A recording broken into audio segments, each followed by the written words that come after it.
everybody. Welcome to Square Off. I'm Mark Hebscher. This fall, it's expected that there will be 90,000 first-year undergraduate students attending universities in Ontario. That is the highest number ever. And according to the Council of Ontario Universities, this parallels a trend of increased demand for post-secondary graduates in the workforce. They say that 2 out of 3 new jobs require post-secondary education. And from 2004 to 2010, employment growth for university graduates outpaced all other levels of education.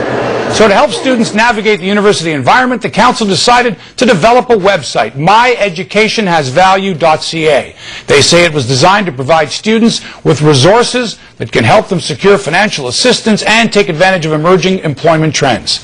But the Canadian Federation of Students is warning people about the site. They say it is trying to mask the effect that rising tuition fees and student debt can have on the quality of life. Joining us now from our Queen's Park studio to talk more about this is the chairperson of the Students' Federation, Sandy Hudson. Next to her, the president of the Council of Ontario Universities, Bonnie Patterson. Sandy, why warn students about this website? What's the problem here?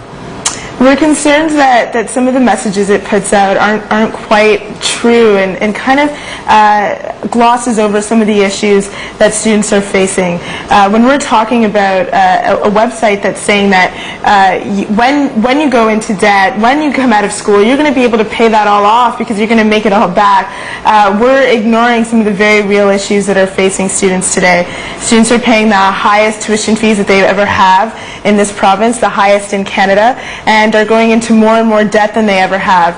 And what we're seeing here is this idea that students are going to be making more money comes from a system of the past where the government was paying over 80% of a student's education, and right now that's not the case. They're paying less than 50% in some cases, and students are paying more and more of their education, and that's going to have devastating effects on whether or not they're able to pay it off as they enter the workforce with a debt sometimes totaling larger than what a mortgage-sized debt would be. Okay, Bonnie, there's some truth to that. Are there untruths on the website? It's called myeducationhasvalue.ca. Are you misleading students? Are you telling them things that maybe not telling them the entire truth here? Well, our perspective is that you need to provide information and resources to students, whether it's about access to financial aid or job trends in the future, debt and tips to be able to manage better through the process for those students that do have debt. So we think providing information at this very exciting time when students are starting their school studies is important. The more information, the better. Sandy, you say that the site tells students that assuming tens of thousands of dollars in debt, it's okay because after you graduate, you're going to make all that money back and then some. True? It's not the case. It's not the case. So you're telling me that it's not the case when someone graduates that they're going to make 50% more than someone who graduated from high school. Well, let's take a look at how the information is framed. The way that it looks at that information, the study from where that information comes from, puts all students into one lump sum. So it's talking about students who are wealthy, whose parents are wealthy, who didn't have to pay for school at all. And if we're talking about them saying that when they go to school and they become doctors and lawyers, they're going to benefit from that education, of course they are. From students who are going to school while also having 3 jobs, taking out $40,000 in debt, which is the average right now is $37,000, they're going to be, with that debt for the rest of their lifetime as they're paying that off.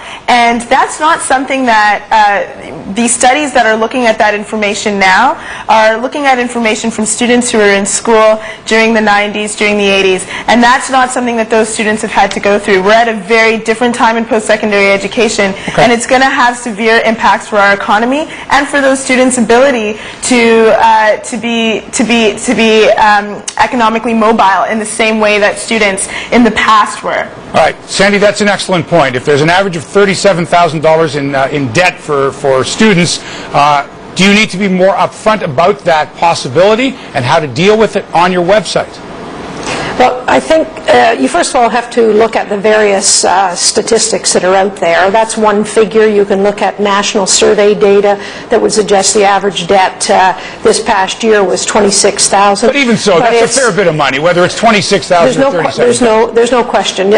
Almost 50% of students graduate with no debt. For the 50+% of students that graduate with debt, it obviously varies. But at the same time, we've got current data on employment. We know, for example, that within 6 months of graduating, in the height of recession in 2008, those graduates with university degrees still had a 92% plus placement rate, with over 85% of those students saying that their education was very relevant to their job. We know 2 years out after that, that rate goes higher. We know there are many occupations and professions where there's 100% placement. So, 90+% placement, average salaries increasing year over year for a fresh university graduate. There's data that supports the ability to pay, but at the same time, universities are investing hugely in their students to help those that are in the greatest needs. And there's no question. That's why the information on the website around financial assistance, how to manage the debt, tips for that big transition going to university and the independence that it brings, all of that's important to put in front of students very early on. Okay, so Sandy, on the website,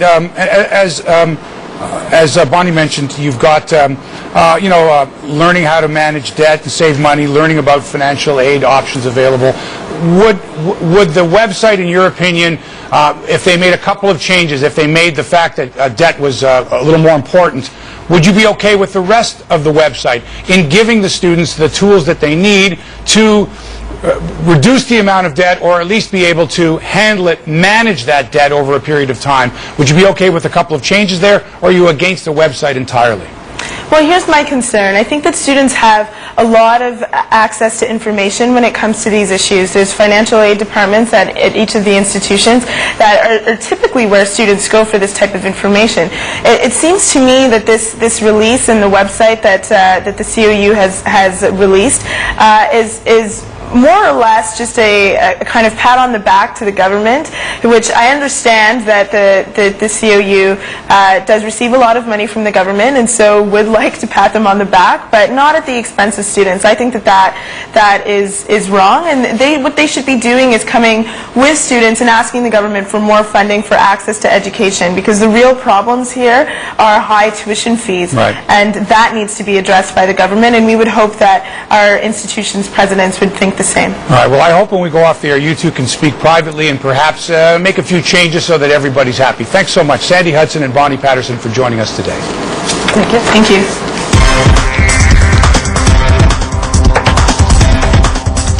Well, another celebrity is turning heads after dropping pounds, but will the comedian's career suffer as a result?